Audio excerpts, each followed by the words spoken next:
I am the Tofu Golem. Please enjoy the video. You start now by locking in a clear first waypoint. Do not delay. Load the waypoint into your GPS to 4-decimal accuracy and carry a paper map as redundancy. Once done, set a backup battery and pack water plus a tarp. These keep you safe if conditions shift.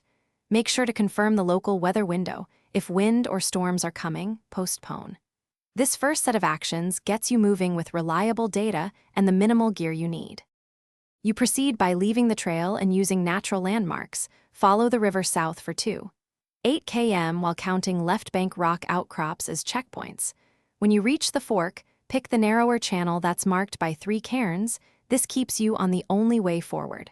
Once through the channel, switch to a compass heading of 215 degrees for the last one.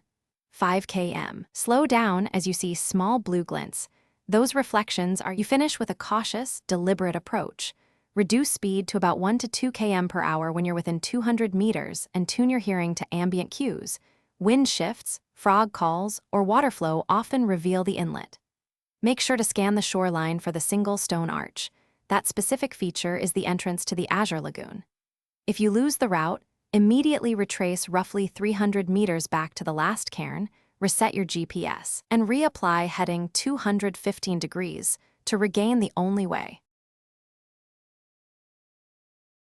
Thanks for watching. Consider subscribing if we helped you today.